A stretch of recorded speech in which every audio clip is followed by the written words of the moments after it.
Bonjour à tous, j'espère que vous allez tous très bien. Aujourd'hui on se retrouve pour une nouvelle vidéo, donc vidéo d'analyse hebdo sur le chart du Bitcoin. Cette semaine encore, la vidéo va être très rapide puisqu'il ne s'est absolument rien passé sur Bitcoin. On est toujours bloqué à l'intérieur du range que je vous ai déjà donné depuis 3 semaines, 1 mois maintenant. Pour l'instant, on continue à avoir une grosse baisse de la volatilité sur Bitcoin et le marché des crypto-monnaies. Je vais vous partager quand même 2-3 calls sur Bitcoin, ce que moi je compte faire sur le Bitcoin une fois qu'on aura une validation, une extraction du range. Avant de démarrer la vidéo, si vous êtes intéressé par le trading des crypto-monnaies, je vous invite à me rejoindre sur l'exchange BitGet. Donc vous pouvez trader plus de 200 crypto-monnaies dont la moitié ne sont pas disponibles sur Binance. Vous avez du spot trading avec 0% de frais, des futurs, du copy trading, vous pouvez recopier automatiquement les meilleurs traders de la plateforme.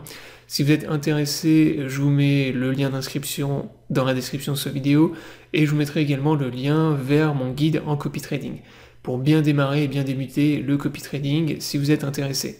Maintenant on démarre la vidéo d'analyse, donc comme je vous le disais à l'instant, pour l'instant le Bitcoin il s'est absolument rien passé, pour l'instant on est toujours bloqué à l'intérieur de notre range ici, sur le H4, entre la zone de support des 18 000 $ ici, qui pour l'instant tient bon, et également la résistance ici des 20 000, 20 500 $. On voit également que sur les bandes de Bollinger en daily, ça se referme de plus en plus, là on a vraiment une compression du prix qui est de plus en plus importante, une baisse de la volatilité également de plus en plus importante, donc là il n'y a pratiquement plus de volatilité actuellement sur Bitcoin et sur le marché en général, et voilà, c'est un marché qui en ce moment se calme, ça c'est ce que je vous ai déjà dit depuis 3 semaines dans les AT que vous avez partagé en vidéo et sur mon Twitter, c'est que là on allait rentrer dans une phase du marché qui est de plus en plus ennuyante. Donc là pour l'instant, Bitcoin continue à comprimer, alors là, ce qu'il faut à court terme, c'est surveiller bien évidemment l'extraction de ce range, puisque là maintenant ça fait 1 mois, même plus d'1 mois qu'on est bloqué à l'intérieur du range, et donc le prochain mouvement qu'on va avoir sur Bitcoin, qui soit haussier ou baissier, ce qu'il faut maintenant c'est surveiller l'extraction du range et se positionner à l'extraction du range. Donc si on casse vers le bas, on va rentrer dans un nouveau crash sur Bitcoin, et Bitcoin va redescendre, on va casser le dernier bottom et on va aller beaucoup plus bas.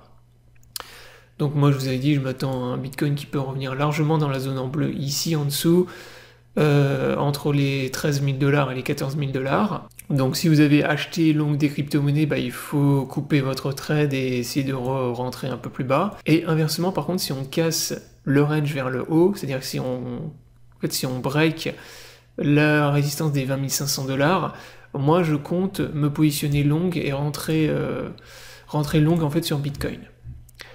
Puisque là en fait, si on casse cette résistance là, pour moi, on va avoir un pump sur Bitcoin et on va très rapidement revenir d'une part vers les 23 000 $, mais ensuite retester le haut du peak range qu'on a ici aux alentours des 25 000 $.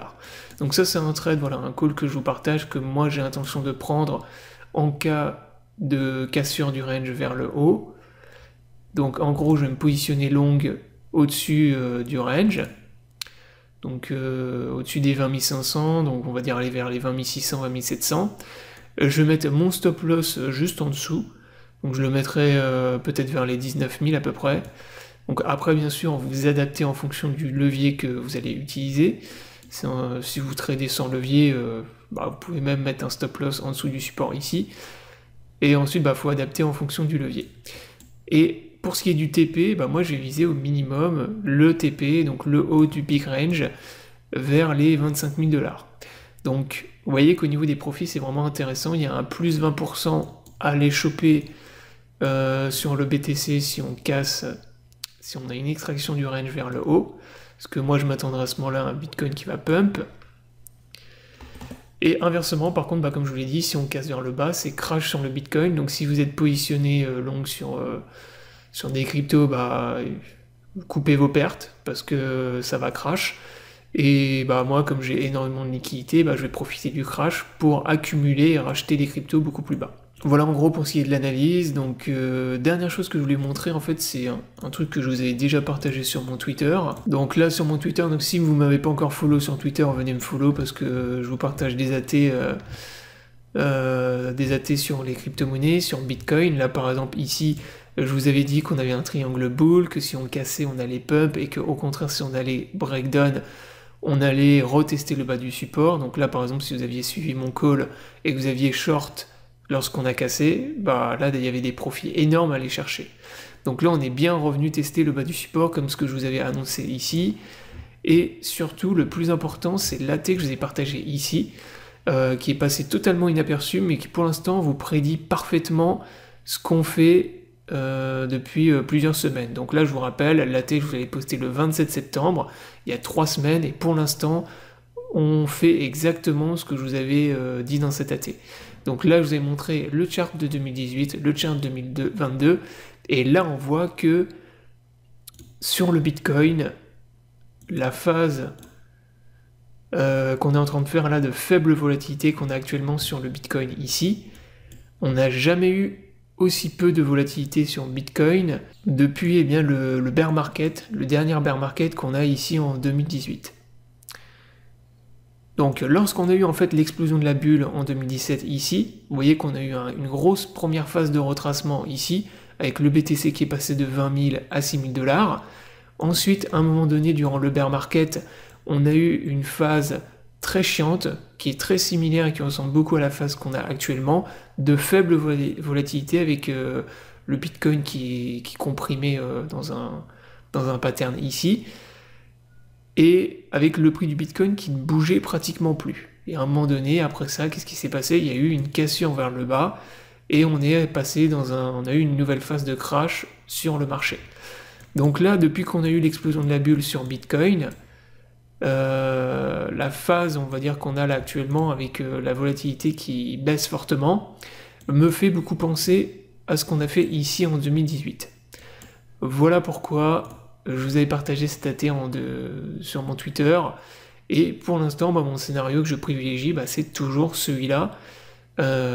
Si on refait quelque chose de similaire au dernier bear market de 2018, et pour moi, il y a plus de probabilité qu'on fasse un truc comme ça, comme ce que je vous ai tracé en rouge, et comme ce que je vous ai annoncé dans cet AT. Donc voilà en gros pour ce qui est de l'analyse de cette semaine, ce qu'il faut surveiller. Donc là le plus important encore une fois, c'est vraiment de surveiller l'extraction du range. Quand on casse vers le bas ou vers le haut, si on casse vers le bas, comme je vous l'ai dit, coupez tout ce que vous avez acheté au-dessus parce que ça va crash et vous pourrez racheter plus bas. Et inversement, si on casse vers le haut, moi je compte bien profiter du retournement de la tendance et acheter du Bitcoin, mais je veux au moins au minimum qu'on repasse au-dessus de la zone de résistance du range qu'on a ici. Voilà, donc la vidéo est terminée, j'espère qu'elle vous aura plu, je vous invite à vous abonner à la chaîne pour ne pas rater les prochaines vidéos. Je vous souhaite à tous une bonne journée et à bientôt pour une prochaine vidéo.